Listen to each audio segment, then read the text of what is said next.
Maqaan saayinsawaa isaa Pershiyaa Ameerikaanaa jedhama. Cooma fayyaalessaa fi zayita uumamaa qabaachuun isaa beekamaadha.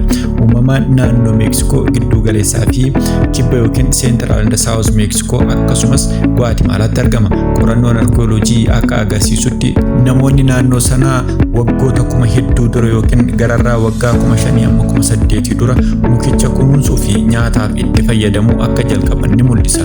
Akkamiin addunyaarra faffaca'e? Faayidaan inni fayyaaf qabu maali? Akkam jirtu maatiin chaanaalii YouTube Yeroo Fayyaa. Kun yeroo fayyaa keessanii yeroo itti odeeffannoo fayyaa keessanii barbaachisan argattanidha. Mana keenyaaf haaraa yoo taatan immoo subscribe fi like gochuun maatii Yeroo Fayyaa ta'a jecha garuma viidiyoo keenya irraatti isin dabarsina. Hanga xumuraatti nu waliin tura. Avokaadoon maqaan saayinsawaa isaa Pershiyaa Ameerikaanaa jedhama. Cooma fayyaalessaa fi zayita uumamaa qabaachuun isaa beekamaadha. Uumamaan naannoo Meeksikoo giddu galeessaa fi kibba yookiin immoo Seentiraal and Saawus Meeksikoo akkasumas Gwaatimaalaatti argama.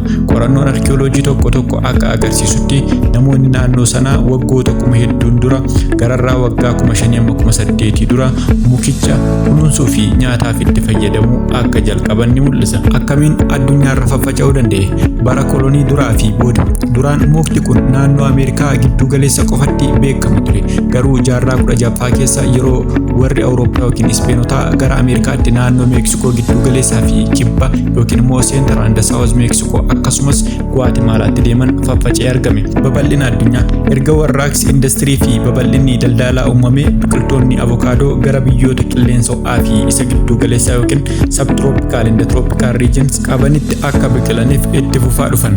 Yeroo ammaa biyyoota akka Ameerikaa, Kaalifoorniyaa, Portugaal, Ispeen, Israa'el, Keeniyaa, Saawuz Afrikaa akkasumas Itoophiyaa dabalatee naannoo qilleensi isaa mijaa'aa hundatti bal'inaan ni oomishama. Avokaadoon fuduraa fayyaa olaanaa qabu kan fayyaa dhala namaaf barbaachisaa ta'edha. Vaayitaaminoota, albuudota garaagaraa wantoota qaamaaf murteessoo ta'an hedduu of keessaa qaba. Avokaadoon kaaloorii, cooma onnee fayyadu, faayibara, pootaasiyeemii fi vaayitaamin E, K fi fooleetii guddaa kenna.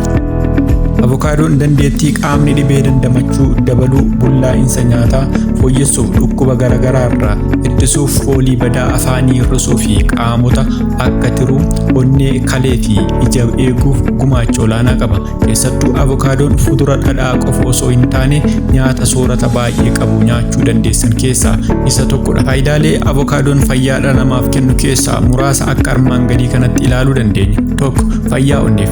Coomni avokaadoo keessatti argamu sadarkaa koolistiroolii badaa hir'isuu fi carraa dhukkuba onnee gadi buusuuf gargaara. 2. Bullaa'insa nyaataa fooyya'aa. Avokaadoon tokko gara giraama 14 faayibara nyaataa kan of keessaa qabu yoo ta'u, kunis maayikiroobaamii garaacha fayyaa qabeessa ta'e kan guddisu, qufaa kan ittisuu fi hojii bullaa'insa nyaataa waliigalaa kan deeggarudha. 3. Fayyaa ijaa eeguu. Avokaadoon aantioksidaantii fayyaa ijaaf faayidaa guddaa ta'e qaba. 4. Gogaa fi rifeensa. Coomnii fi vaayitaaminoonni fayyaa qabeessa ta'an fayyaa gogaa fi rifeensa gaarii akka qabaatan gumaacha.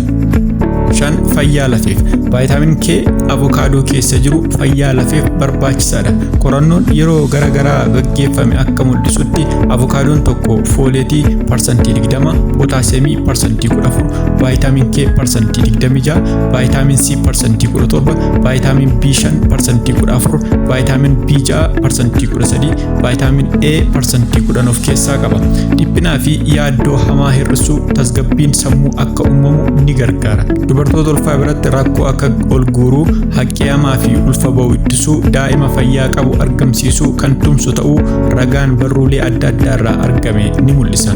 Viidiyoo keenya har'aa asuma irratti xumurra. Yeroo biroo mata duree biroon amma wal arginutti nagaa nuuf tura. Yaada yookiin komii yoo qabaattan koomentii jalatti nuuf barreessaa. Waan nu waliin jirtaniif galatooma.